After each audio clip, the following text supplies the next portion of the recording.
내가 약속을 했다고. 어떻게 해서든 조씨감을 아기씨를 살리겠다고. 자식을 보내는 내 심정이 자네만 못할 것 같은가?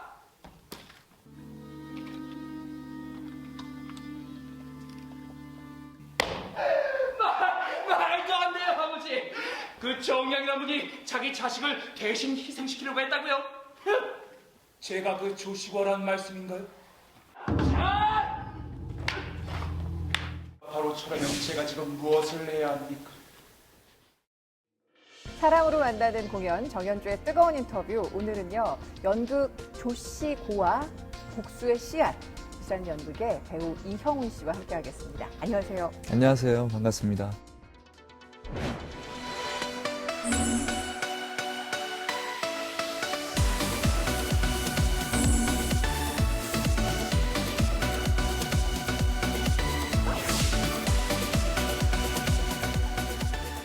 재작년에 네. 많은 상들을 휩쓸었던 그쵸. 화제의 작품으로 다시 우리 이형훈 씨가 네. 짜잔 하고 나타나셨는데 조씨고와 복수의 씨앗, 어떤 작품인지부터 좀 소개해 주시겠어요? 구족에 멸족당한 그 조씨고아가 복수를 하러 가기까지의 과정을 그린 거예요. 그 조씨고아를 데리고 갈 수밖에 없는 어떤 상황에 처한 한 가정의 아버지인 정령이라는 인물의 행동을 통해서 보여주는 작품이에요. 정령, 어떻게든지 이 아이를 좀 구해주시게. 시간이 흘러 장성하면 그분을 위해 반드시 복수할 수 있도록. 아이고 공주마마, 우리 아들 대신 조씨고아를 살려야만 한다. 이리네. 어여 이리 내게. 조시과가 없어.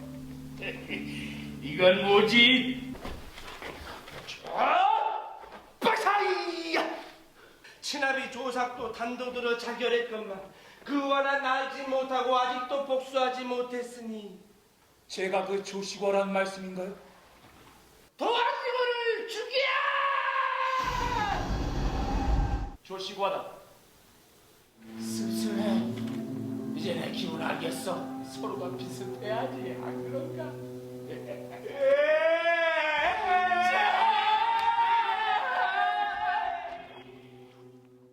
어찌 보면 간단한 스토리고 익숙한 복수를 모티브로 한 스토리인데 굉장히 낯설게 느껴지는 이유는 뭘까요? 이게 그 원작이 중국 작품이라고 들었는데 어떤 작품인가요? 원래 그 기군성이라는 작가가 쓴 어떻게 보면 셰익스피어보다 훨씬 더 그 오래 전에 쓰여진 14세기에 쓰여진 이야기더라고요. 예. 좋은 작품이라는 건 이제 세대를 건너뛰면서 또 전해진 어떤 정신이 깃들어져 있는 게 좋은 작품이라고 하잖아요. 네네. 공연을 목적으로 하기 위해서 각색을 약간 좀 했기 때문에 약간 좀 네네. 그런 온도 차이는 있을 수 있다고 생각을 하는데요.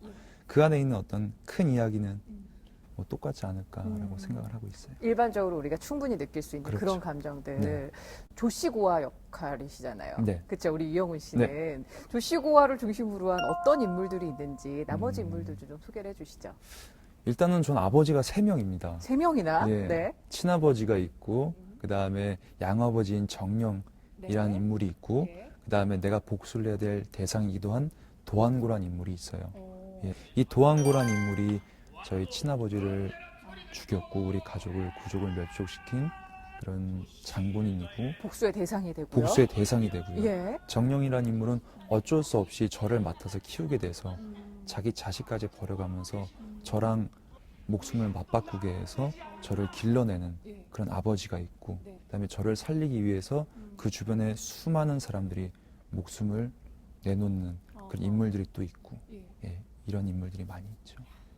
이야기만 들으면 굉장히 서사가 중심이 되는 그쵸. 그런 복잡한 연극일 것 같은데 의외로 이 무대가 지금 저희가 앉아있는 이 무대에 저 이게 별다른 무대죠, 장치가 있는 게 지금. 아니라 네, 이게 무대예요. 무대다라면서요. 네, 음. 지극히 굉장히 연극적이죠. 네네. 사람이 죽는 것도 죽었다라고 끝나지 않고 죽었어 그러면 나와서 부채로 얼굴 가려주면 그냥 퇴장하고 이런 아하. 굉장히 연극적인 요소가 많은 것 같아요. 예. 네, 두루마리가 필요하면 위에서 두루마리가 내려오고 몽둥이가 필요하면 몽둥이가 내려오고 예. 네, 그런 거예요. 근데 처음 딱 맞닥뜨렸을 때 어떤 한 매력이 있어서 내가 이 작품을 좀 해봐야겠다. 사실은 쉬운 배역은 아닐 것 같았어요. 이렇게 무대를 활용하는 방법도 굉장히 종횡무진, 약간 이소룡의 느낌도 보였다가 손오공의 느낌도 그쵸. 보였다가 처음에 이렇게까지 표현을 할 줄은 몰랐고요. 네. 그냥 작품을 딱 보고 읽었을 때 네. 남자 배우로서 욕심이 났던 것 같아요. 남자 배우로서 이런 복수에 대한 이야기와 아하.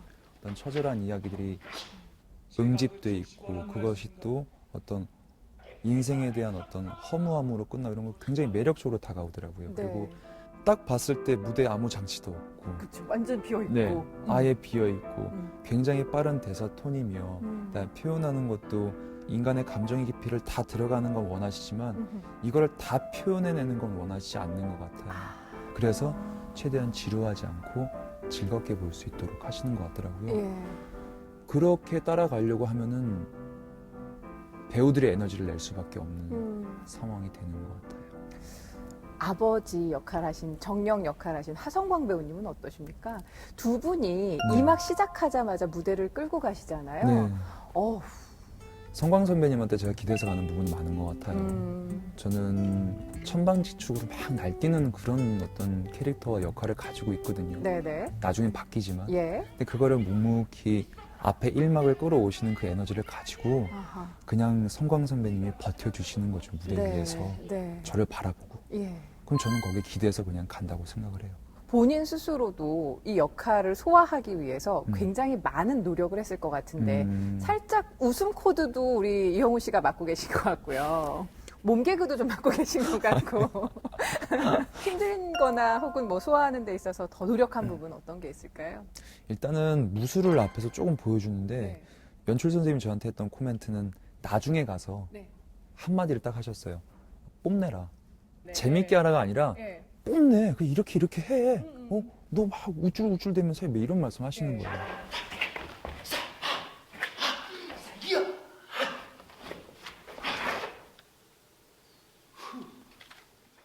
근데 그렇게 가기까지가 힘든 거거든요. 근데 초연 때에 비해서 재연을 하는 이 시기에는 뭐 한 번은 해봤기 때문에 더 수월한 부분도 있겠지만 오히려 알아서 독이 되는 부분들도 있을 것 같은데 재연하면서 힘들었던 부분은 없으세요? 장두희 선생님이 어떤 인터뷰에서도 그러셨어요. 그 완숙한 경지를 위해서 가고 있다라고 말씀하시더라고요. 근데 똑같을 것 같아요. 이게 협업이잖아요. 공연이란 어떤 일이든 다 협업이잖아요. 나의 혼자만의 생각으로 가져갈 수 없는 부분이 있고 이분하고 만났을 때 어떤 시너지가 나와서 다른 게 될 수도 있고 그거를 잘 가기 위해서 조금 더 조심스러워지는 것 같아요. 예. 내가 지금 이렇게 하는 게 맞나? 라고 되묻기도 하고 그래서 그런 쪽으로 조금 더 신경이 많이 쓰이는 것 같아요. 재연이 특히 그래요. 그 느낌을 관객들이 조금은 아실 수도 있을 것 같아요. 초연 때 워낙 많은 호평을 받아서 또 이 원작의 나라인 중국에 가서도 굉장히 좋은 평가를 받았다는 얘기를 들었어요. 중국 공연은 어땠어요? 스태프분들이 굉장히 열심히 만들었던 소품과 이런 조명 장치 이런 것들을 다 가지고 갔었는데 네. 그게 통과가 안 된 상태로 저희가 공연을 할 수 있을지 모르는 상태로 한국에서 출발을 했어요. 오. 제 속에서는 굉장히 이제 불안한 마음이 있었는데 다른 선생님들이나 선배님들이나 연출님께서는 우리 할 수 있잖아. 더 힘든 것도 이겨내는데 할 수 있잖아. 그냥 하면 되지 뭐. 네. 안 되면 그냥 우리 연습복 입고 하자. 네. 충분히 전달될 거야 라고 하는데 그때 이제 두려운 마음이 어떤 걱정이 싹 사라졌던 것 같아요. 아니나 다를까 그렇게 좋아해 주시더라고요. 그 재반 요건이 다 미비했음에도 불구하고 아니면은 그리고 들어왔죠. 네. 바로 그날, 바로 당일날 와가지고 바로 어우 준비하고. 살 떨려. 네, 그래가지고 했는데도 네. 다들 그냥 서로 믿고 의지하면서 캬. 잘했던 것 같아요. 관객들 반응도 굉장히 너무 좋았다고. 좋았죠. 예. 뭐 듣기에는 몇십 분간 계속 기립박수가 일어나서 있어서. 박수를 쳐주시는데 네. 굉장했어요. 너무 배우들 커트볼 짜릿했어요. 받을 때 느낌이 어때요? 짜릿하다라는 표현도 좀 부족할 것 같은데. 울컥하고 감동적이죠.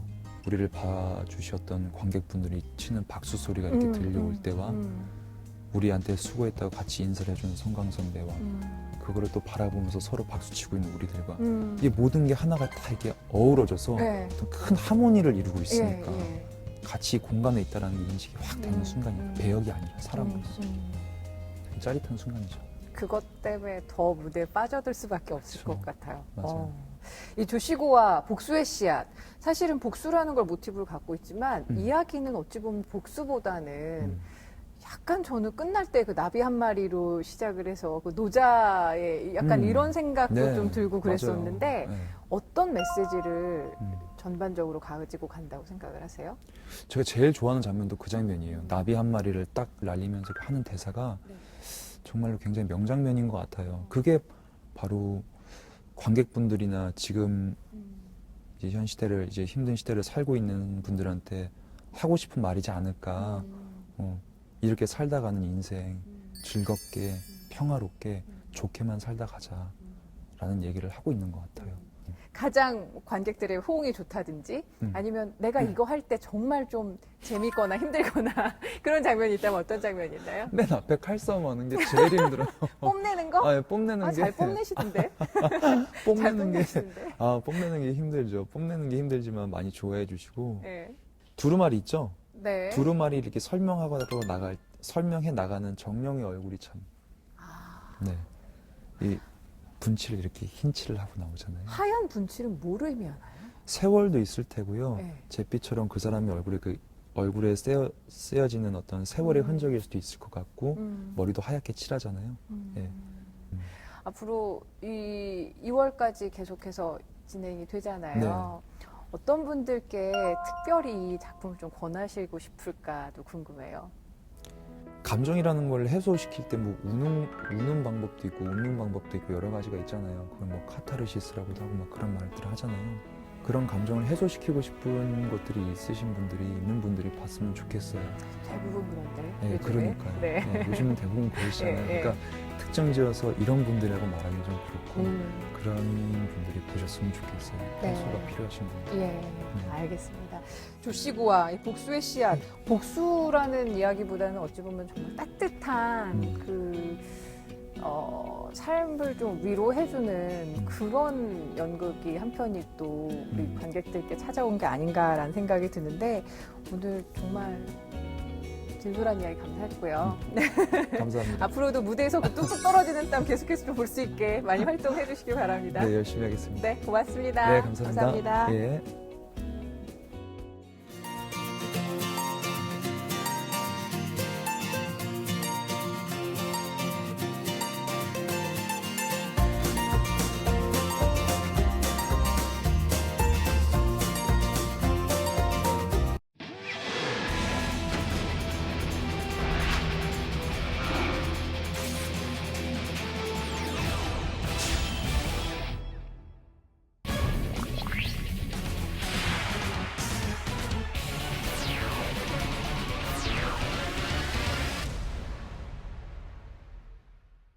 안녕하세요. 뮤지컬 평론가 원종원입니다. 오늘 소개해드릴 공연은 탄탄한 원작을 흥미롭게 각색한 뮤지컬 팬텀입니다. 공연을 더 풍성하게 즐기는 방법, 원종원의 뜨거운 시선 지금 시작합니다. 빠르게 깊이 들이쉬고 숨을 참으러 가스통 룰루의 소설 오페라 유령을 원작으로 한 뮤지컬 팬텀은 빛 대신 어둠을 택한 팬텀의 삶에 집중하면서 그와 얽힌 주변인의 갈등과 고뇌를 담고 있는데요. 깊이 있는 스토리와 아름답고 서정적인 음악은 오페라 유령과는 전혀 다른 놀라움을 선사하고 있습니다. 지난해 초연에 이어 올해 공연 역시 최고의 배우들이 합류해 매진 행렬을 이어가며 그 인기와 관심을 입증하고 있죠.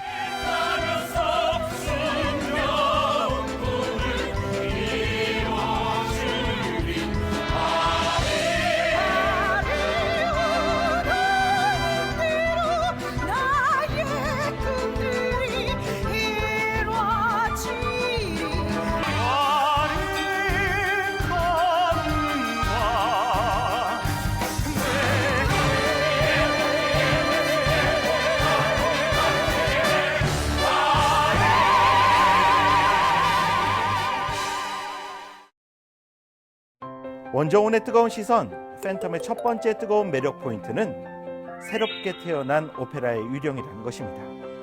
프랑스 작가인 가스통 르루가 1910년 발표했던 오페라의 유령을 원작으로 한 작품인데요. 기자 출신이었던 르루는 당시 파리에서 실제 일어났던 몇몇 죽음과 미제 사건을 엮어 오페라하우스 지하에 유령이라 불리는 인물이 살았다는 내용의 추리소설을 발표했죠.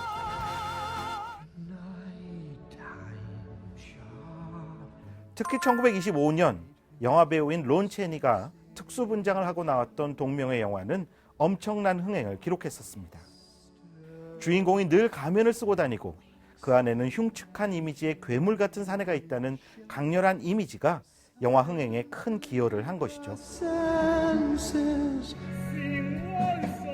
소설 오페라의 유령을 원작으로 제작된 뮤지컬 작품도 여러 편입니다. 우리나라에선 영국 작곡가 앤드루 로이드 웨버가 만든 작품이 가장 유명한데요. 이 작품은 무대는 배고픈 예술이란 선입견을 깨뜨리고 무대 예술도 큰 성공을 거둘 수 있다는 선례를 남기기도 했죠. 실제로 2001년 오페라 유령이 기록적 매출을 보인 이후 우리나라 공연계에서 뮤지컬의 성장은 가히 타의 추종을 불허할 정도로 획기적이었습니다. 올해 앙코르 무대가 꾸며진 팬텀은 앤드루 로이드 웨버가 아닌 모리 예스톤이 만든 버전입니다. 예스톤은 이탈리아 영화감독 페데리코 펠리니의 8과 2분의 1을 각색한 뮤지컬 나인으로 토니상을 수상한 바 있는 저명한 뮤지컬 작곡가죠. 앤드루 로이드 웨버의 버전이 판타지 같은 스토리텔링에 집중한 것에 반해 예스톤은 보다 구체적이고 직설적이며 원작에 가까우면서도 로맨틱한 이야기를 만들려 노력했습니다. 덕분에 오페라의 유령에선 만날 수 없던 유령의 출생 비밀이나 크리스틴에게 음악을 사사하는 과정 등 뒷이야기가 훨씬 사실감 있게 묘사되었죠.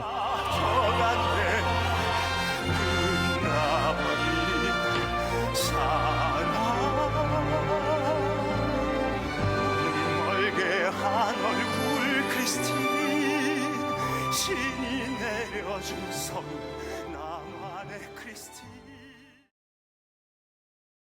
원정원의 뜨거운 시선, 팬텀의 두 번째 뜨거운 매력 포인트는 화려한 볼거리입니다. 앙코르 무대가 꾸며진 팬텀은 시각적으로 굉장히 만족스러운 무대를 선보이고 있는데요. 원작은 외국의 것을 가져오되 무대를 보는 재미는 업그레이드 시키겠다는 제작사의 현지화 전략 덕분이죠. 제한된 공간을 입체적으로 구현하고 착시를 통해 무대를 효과적으로 확장시키기 위해 배가 진행되는 반대 방향으로 배경 영상이 흐르는 별난 비주얼적 특수 효과도 충실히 덧붙여졌는데요. 여기에 그의 심리에 따라 바뀌는 유령의 가면은 보는 재미를 극대화하고 있습니다. 앤드루 로이드 웨버의 작품을 즐기고 소설까지 탐독했다면 분명 눈물 찔끔 나는 매력을 발견할 수 있을 것입니다. 표를 구하기 힘든 어려움만 극복할 수 있다면 최고의 문화체험이 되지 않을까 싶은 공연입니다.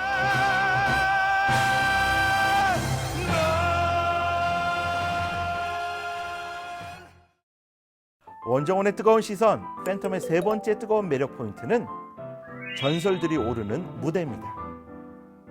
올해 팬텀의 무대에는 박효신, 박은태, 전동석으로 이루어진 유령역과 김소현, 김선영, 이지혜의 크리스틴 나의 역이 무대를 꾸미고 있습니다. 특히 박효신과 박은태는 공연의 티켓을 구하기 힘들 정도의 절정의 인기를 부과하고 있는데요. 뮤지컬 배우들의 가창력과 연기도 좋지만 이 작품이 특별하게 느껴지는 것은 이막에 등장하는 발레 시퀀스 덕분일 텐데요. 대한민국을 대표하는 발레리나 김주원과 황혜민이 등장하죠. 그들의 출연은 자칫 통속극처럼 보일 수 있는 스토리의 무대를 적절히 포장하고 예술성으로 상쇄시키고 있는데요. 몸동작 하나, 손동작 하나가 전율을 안겨주죠. 마치 무대 위를 날아다니는 듯한 이들의 퍼포먼스는 그 자체로 티켓 가격을 충분히 하고 있다고 여겨질 만큼 아름답습니다.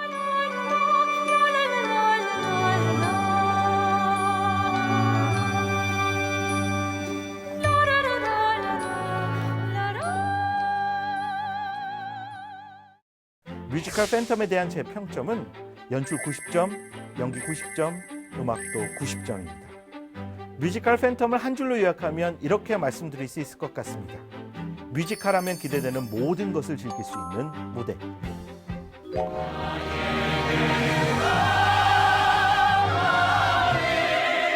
영원히 날 사랑해줘 아름다운 이곳 모두가 함께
쌍둥이 남매가 전하는 사랑과 우정의 이야기. 유쾌한 광대들의 가족음악극 12화입니다. 우리 여행을 하자. 세계 일주. 세계 일주? 배를 타고 푸른 바다를 누비며 전 세계를 둘러보자꾸나. 출발! 배를 타고 세계 일주에 나선 쌍둥이 남매 바이올라와 세바스찬. 그러나 그들은 갑작스런 난파로 인해 일리리아 해변에서 헤어지는데요. 얼굴을 내밀어줘. 여긴 어디지? 오빠를 잃은 바이올라는 세바스찬의 옷을 입고 헤매다가 섬의 영주인 오시노 공작을 만나게 됩니다. 내 사랑의 메신저가 되어주게. 바이올라를 남자로 착각한 그는 세바스찬을 찾아주는 대신 한 가지 부탁을 청하는데요. 창문을 열어다오 내 그리운 올리비아 다시 널 보여다오 아름다운 얼굴. 그것은 바로 자신이 사랑하는 여인 올리비아에게 사랑을 전해주는 일이었죠. 그때부터 바이올라, 오시노 공작, 그리고 올리비아 세 사람을 둘러싼 사랑의 갈등이 시작됩니다. 세계 최고의 극작가 셰익스피어의 낭만 희극 12화. 이 작품은 그의 또 다른 희극인 실수연발에서처럼 쌍둥이 남매로 인한 혼란이 불러온 희극적 상황을 전개하는데요. 무엇보다 이번 무대는 광대라는 캐릭터를 통해 다소 어려운 주제를 쉽게 풀어내며 가족 관객의 발길을 끌고 있죠. 셰익스피어가 만든 환상적인 사랑의 세계. 공연은 이번 달 30일까지 세종 M시어터에서 만나실 수 있습니다.